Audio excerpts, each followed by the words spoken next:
மதுரை அருகே விடுதலை சிறுத்தைகள் கட்சி கொடியேற்ற மாவட்ட நிர்வாகம் அனுமதி மறுப்பு. திருமாவளவன் ஞாயிறன்று கொடியேற்ற இருந்த நிலையில் திடீர் நடவடிக்கை.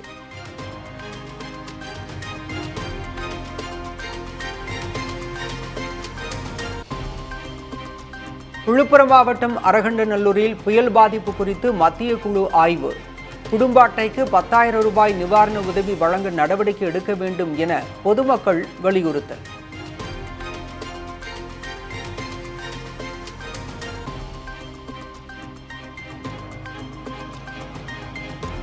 கள்ளக்குறிச்சி மாவட்டம் ரிஷிவந்தியத்தில் பெஞ்சல் புயலால் சேதமடைந்த விளை நிலங்கள்.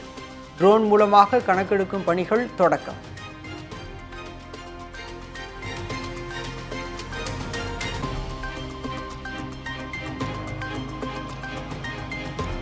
கடலூர் மாவட்டம் கண்டக்காட்டில் பெஞ்சல் புயலால் சேதமான விளை நிலங்களின் கழுகு பார்வை காட்சி.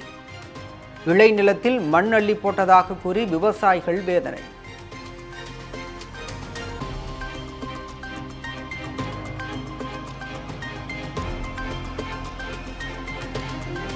அம்பேத்கர் நூல் வெளியீட்டு விழாவில் விஜய் குறித்த பேச்சுக்கு சினிமா செய்திகளை பார்ப்பதில்லை என உதயநிதி ஸ்டாலின் பதில். மக்கள் தேர்ந்தெடுத்துதான் முதலமைச்சராகிறார்கள் என்றும் ஆவேசம்.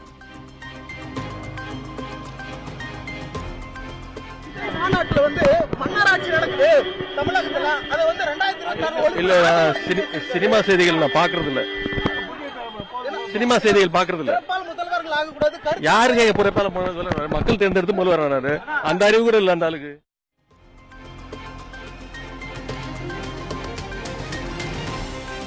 உதயநிதியின் உழைப்பாலேயே அவருக்கு துணை முதலமைச்சர் பதவி கிடைத்ததாக அமைச்சர் ரகுபதி பேட்டி. பிளஸ் மைனஸ் ஆவது சினிமாவில் நடக்கும், அரசியலில் நடக்காது என்றும் பதில்.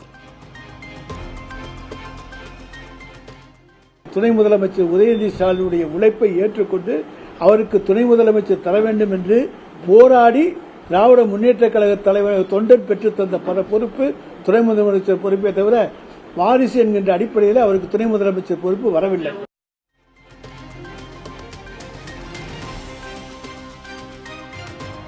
திரையுலகில் மைனஸ் ஆனதால் தான் அரசியலுக்கு வந்துள்ளார் விஜய்.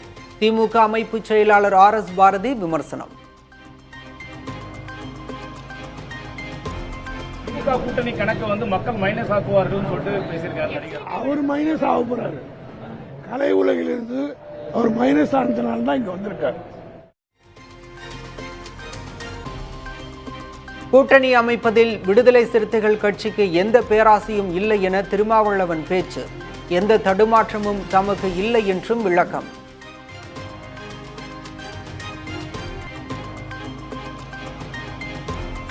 முதலமைச்சர் சொல்வது போல் 200 தொகுதிகளிலும் திமுகவுக்கு வெற்றி நிச்சயம் என கனிமொழி பேச்சு. தாமும் இருமாப்போடு சொல்வதாக விஜய்க்கு பதிலடி. அண்ணன் தளபதி சொல்வது போல 200 தொகுதிகளிலும் நிச்சயமாக நானும் சொல்கிறேன், இருமாப்போடு சொல்கிறேன், வெற்றி நிச்சயம்.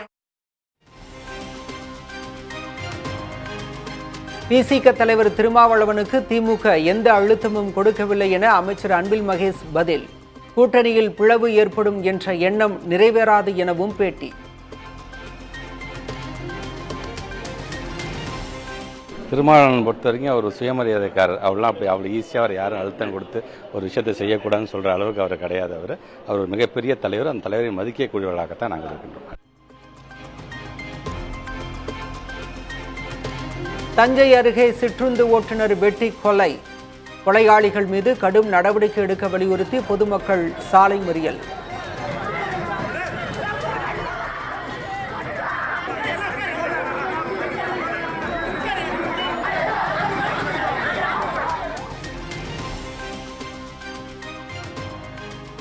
நெல்லை மாநகராட்சி உதவி ஆணையர் ஜஹாங்கீர் பாஷா பணியிடை நீக்கம். லட்சக்கணக்கான பணத்துடன் உதகையில் பிடிபட்டவருக்கு மீண்டும் பொறுப்பு வழங்கியதற்கு எதிர்ப்பு எழுந்ததால் நடவடிக்கை.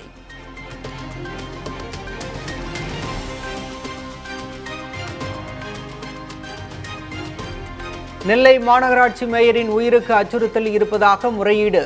பாதுகாப்பு வழங்க கோரி காவல்துறை ஆணையரிடம் மாமன்ற உறுப்பினர்கள் மனு.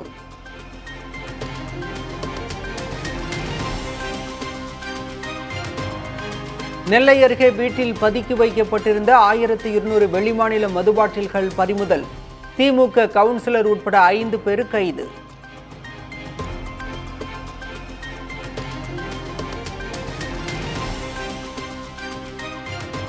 பருவம் தவறிய மழையால் நிலக்கடலை மகசூல் பாதிப்பு. விலையும் கட்டுப்படி ஆகாததால் விவசாயிகள் கவலை.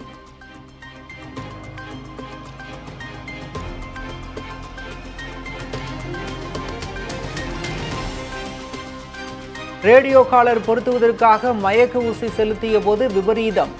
முக்கூர்த்தி தேசிய பூங்காவில் பரிதாபமாக உயிரிழந்த வரையாடு.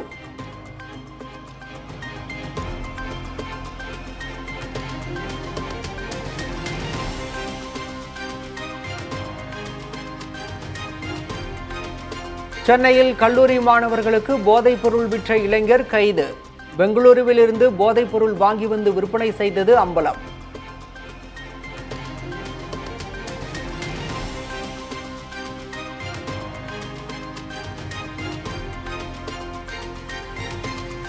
கன்னியாகுமரியை சேர்ந்தவர்களிடம் ஆன்லைன் மூலம் 54 லட்சம் மோசடி. மகாராஷ்டிரா சென்று 4 பேரை கைது செய்த சைபர் கிரைம் காவல்துறை.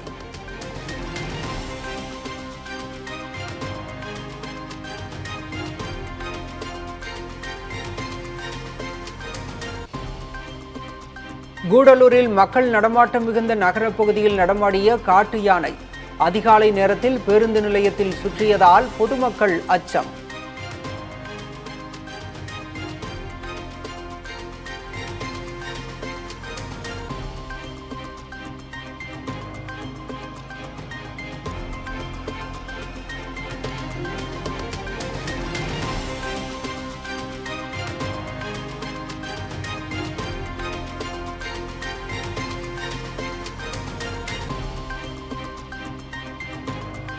தேவதானப்பட்டியில் இடிந்து விழும் நிலையில் அரசு பள்ளி கட்டடம். விபரீதம் ஏற்படும் முன்பு இடித்து அகற்றிவிட்டு பூங்கா அமைக்க பள்ளிக்கல்வித்துறைக்கு பொதுமக்கள் கடிதம்.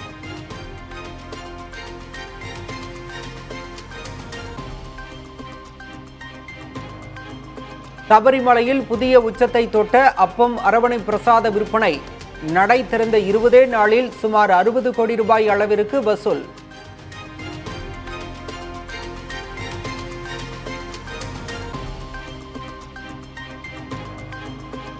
மகாராஷ்டிராவில் உள்துறை அமைச்சகத்தை கோரும் ஷிண்டே சிவசேனா. வரும் 11ஆம் தேதி முதல் 16ஆம் தேதிக்குள் அமைச்சரவை விரிவாக்கம் என தகவல்.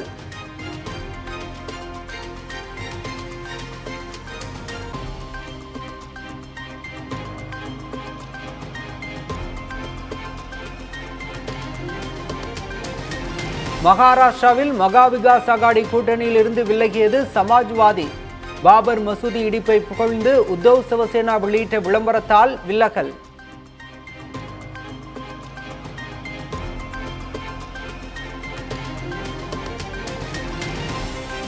அவசர கால ராணுவ சட்டம் அமல்படுத்தப்பட்டதற்கு எதிர்ப்பு. தென்கொரிய அதிபருக்கு எதிராக எதிர்க்கட்சிகள் கொண்டு வந்த நம்பிக்கையில்லா தீர்மானம் தோல்வி.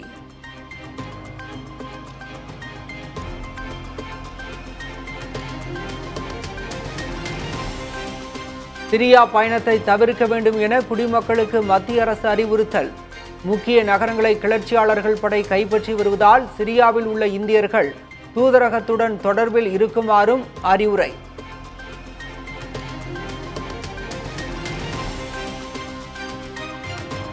மணிக்கு 1000 கிலோமீட்டர் வேகத்தில் பறக்கும் ஹைப்பர்லூப் ரயிலுக்கான பரிசோதனை குழாய் பாதை தயார்.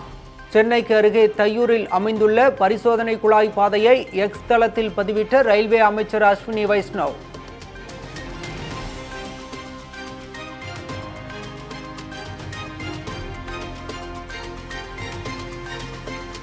விரைவில் இந்தியா வருகிறார் கிறிஸ்துவ மத தலைவரான போப் பிரான்சிஸ். மத்திய அமைச்சர் ஜார்ஜ் குரியன் தகவல்.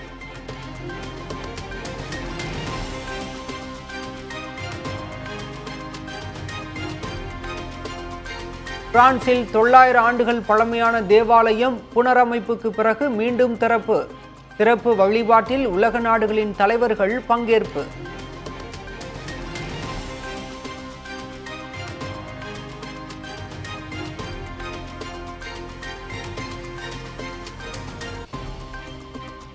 அடிலைட் டெஸ்ட் போட்டியின் முதல் இன்னிங்ஸில் ஆஸ்திரேலிய அணி 337 ரன்களுக்கு ஆட்டமிழப்பு. இரண்டாவது இன்னிங்ஸில் இந்திய அணி 5 விக்கெட்டுகளை இழந்து தடுமாற்றம்.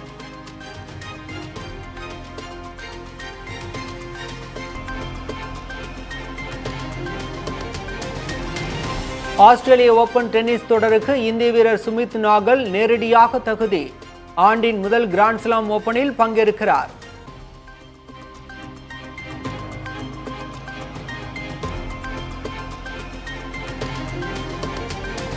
விலங்கு வெப் தொடர் இயக்குனரின் புதிய படத்தில் நடிக்கிறார் சூரி. கதாநாயகியாக நடிகை ஐஸ்வர்யா லட்சுமி நடிக்க உள்ளதாக தகவல்.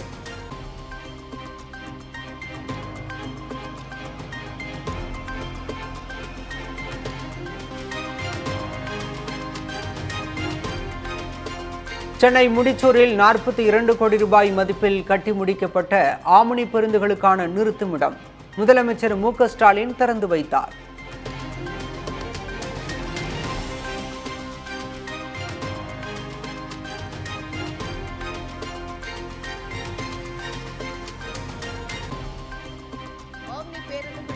பேருந்து நிறுத்துமிடம் அமைக்கப்பட்டுள்ளது.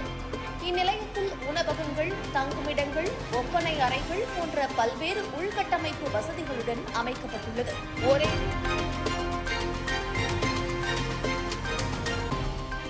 கிளாம்பாக்கம் பேருந்து முனையம் அருகே 15 கோடி ரூபாய் செலவில் காலநிலை பூங்கா, விளையாட்டு பகுதி, யோகா மையம் உள்ளிட்ட வசதிகளுடன் அமைக்கப்பட்ட பூங்காவை திறந்து வைத்தார் மு.க. ஸ்டாலின். கலைஞர் நூற்றாண்டு காலநிலை பூங்கா அமைக்கப்பட்டுள்ளது. இந்த பூங்காவில் தொல்லியல் விளக்க மையம், அகழிகள், மழைநீர் குளங்கள், மரத்தோட்டம், சிறுவர் விளையாட்டு பூங்கா, சிலைகள், பூங்கா விளையாட்டு மைதானம், திறந்தவெளி அரங்கம் மற்றும் கண்காட்சி மேடைகள் என்று பல்வேறு பொழுதுபோக்கு அம்சங்களுடன் அமைக்கப்பட்டுள்ளது. மேலும் இந்த பூங்காவில் 3000க்கும் மேற்பட்ட செடிகள், மரங்கள் நடப்பட்டுள்ளன. முல்லை பெரியாறில் வருடாந்திர பராமரிப்பு பணிகளை தடுக்கும் கேரள அரசையும் அமைதி காக்கும் தமிழக அரசையும் கண்டிப்பதாக இபிஎஸ் அறிக்கை. பராமரிப்பு பணிகளை உடனடியாக தொடங்க வேண்டும் எனவும் வலியுறுத்தல்.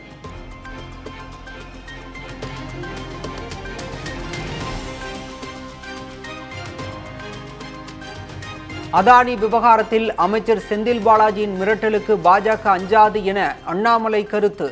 மக்களின் கேள்விகளுக்கு பதிலளிக்க வேண்டியது திமுக அரசின் கடமை என்றும் அறிக்கை.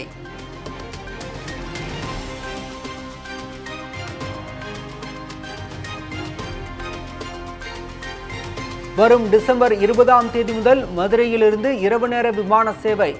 முதல் விமானம் இரவு 10:45 மணிக்கு புறப்படும் என தகவல்.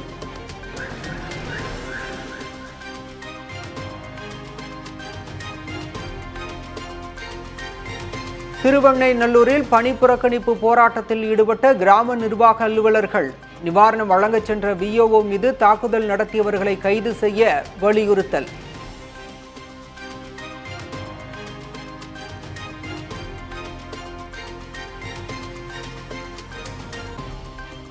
தென்பகத்தோப்பு அணையிலிருந்து 4வது நாளாக உபரி நீர் வெளியேற்றம். கரையோர மக்கள் பாதுகாப்பாக இருக்க எச்சரிக்கை.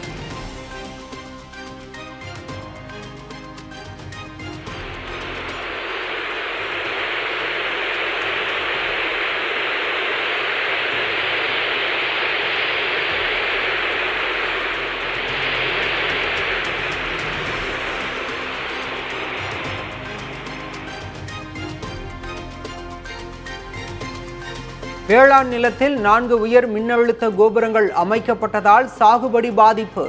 12 ஏக்கர் விளைநிலத்தில் 1 ஏக்கர் மட்டுமே சாகுபடி செய்ய முடிவதாக விவசாயிகள் வேதனை.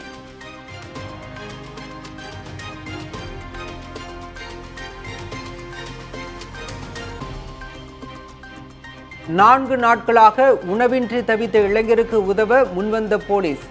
உணவு வாங்கி கொடுத்து சிகிச்சைக்காக மருத்துவமனையில் சேர்த்த மனிதநேயம்.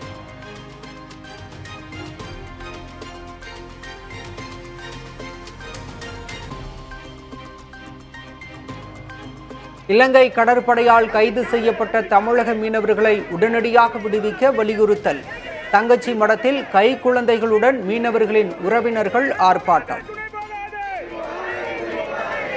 அரசுக்கு துணை போகாது.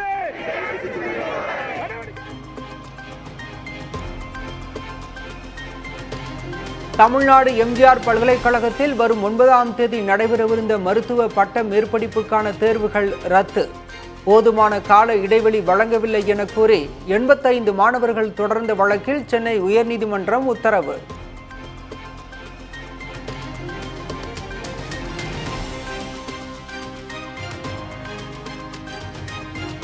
மதுரையில் அரிட்டாப்பட்டி உள்ளிட்ட கிராமங்களில் டங்ஸ்டன் கனிம சுரங்கம் அமைக்க குறியீடு பணி தொடங்கியதாக மக்கள் அச்சம். வனச்சரக எல்லையை கணக்கிடவே பாறைகளில் குறியிடும் பணி என வனத்துறை விளக்கம்.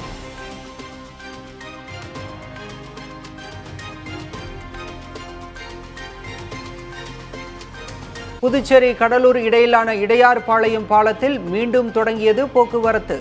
கனமழையால் சேதமான பாலம் 3 நாட்களுக்கு பின்பு சீரமைப்பு.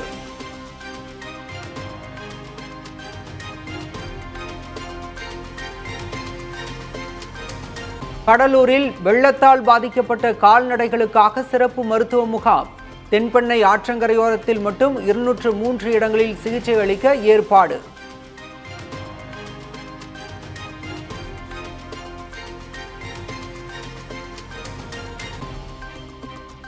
வங்கக்கடலில் உருவானது புதிய காற்றழுத்த தாழ்வு பகுதி. பெஞ்சல் புயலின் பாதையில் தமிழ்நாடு நோக்கி புதிய காற்றழுத்தம் நகரும் என கணிப்பு.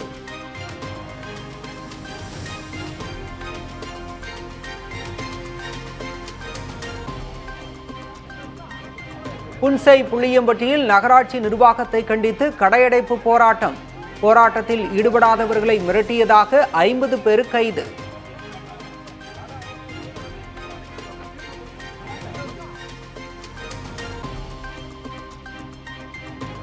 மதுராந்தகம் அருகே தரமற்ற முறையில் சேமிப்பு கிடங்கு கட்டப்படுவதாக புகார். மாவட்ட ஆட்சியரிடம் முறையிட்ட விவசாயிகள்.